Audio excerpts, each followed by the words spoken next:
His name is Jared Polin. Jared, how are you doing? I'm doing well. How are you guys out there in TV land? We are fantastic. I'll speak for everyone who is watching right now. Everyone in the world is fantastic.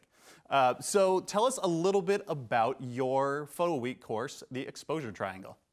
Yeah, so when we decided to do this, they threw me into the exposure triangle angle of it, which was supposed to be the basic beginner type information. And that's what I tried to keep the course to, was the basic information that really picks people up right off the bat. How to get out of auto, because there's people that will tell you auto is the only way to go, but once you free yourself from that and get into manual settings, you start to give yourself a better chance of getting better images because you understand lighting. And there's nothing better than understanding lighting. So that is what the course was all about.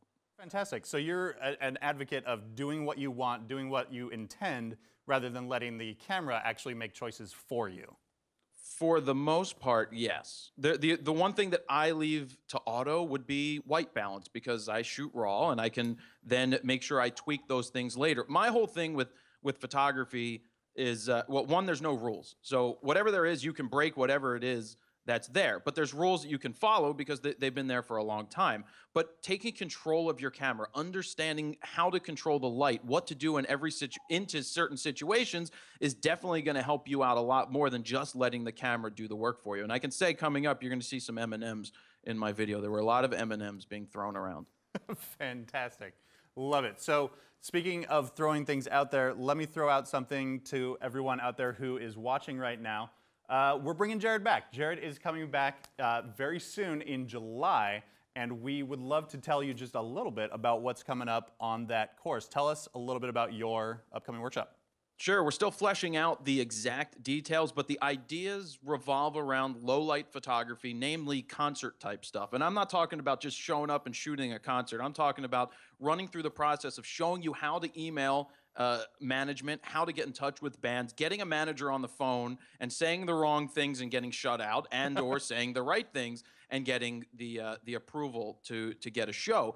I'm going to run through dealing with security guards, things that I think most people don't understand when they show up for a show. They just don't get it. But what I want people to know is that it's not just about concert photography. It's about low light photography. This could be shooting your kids' dance recitals. It could be karate indoors. It's really the hardest thing for a lot of people to understand is low light photography. And when you tie it in with music, it's a lot of fun. So we'll run it through from the band hanging out to loading in to playing, and I'll stop the band, I'll stop the lighting, I'll change the light to whatever I want, and we're going to learn, we're going to have fun, and then we'll throw in their marketing, branding, and all that other stuff.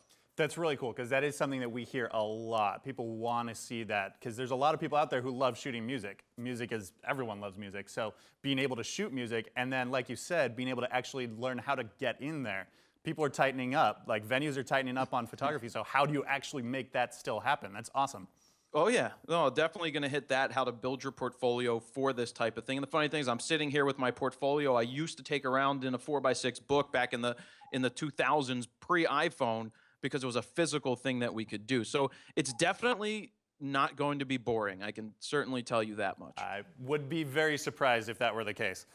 So I'm really actually very excited about that. I love shooting in those sort of challenging situations. And I think it actually ties in well to what you were talking about in Photo Week, in knowing your exposure, knowing your setting, and actually understanding how that all works is what lets you make those choices in the low light.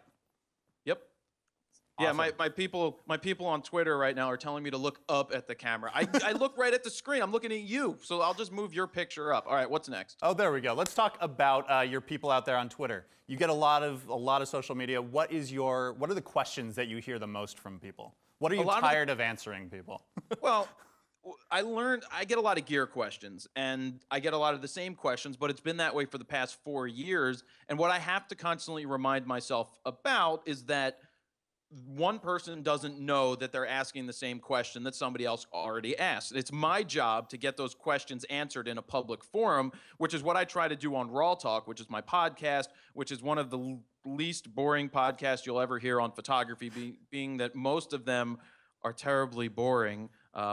So if you want to check out the podcast, fronosphoto.com/podcast, or search your iTunes for Raw Talk. Awesome. That is perfect. So other than Raw Talk, what have you got going on in the world? What are your projects right now? What are you excited about?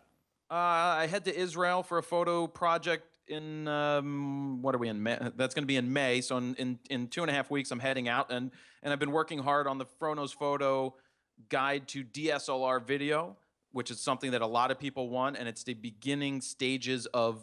It's really understanding the fundamentals of where to start with that stuff. This course, as I've been telling people, is going. How we good? We're good on time. Is I'm telling people that you could spend 20, 30, $40,000 taking a 2-year class on video production in college, or this guide's going to be 5 to 6 hours roughly, and give you that type of information for nowhere near that cost. So it's just gonna. I just deliver the content, and it's pretty damn good right now. That's awesome. When do you expect that to be available? I'm hoping to have it out sometime in the summer, hopefully before the Creative Live that I'm on. Awesome. That would be really cool because, video, music, it all goes together. Love it. All right, awesome. Well, actually, I think at this point we are good to go here. So thank you, Jared. Really appreciate you being here, taking the time out of your day to come and talk to us. Again, everybody, make sure to check out his upcoming course. It's not on our library yet, but it will be going up soon. And let us know what you want him to teach, because that is what we're trying to do here, is make sure that you guys get the answers that you want. Jared, thank you again for joining us. No problem. Have a good one.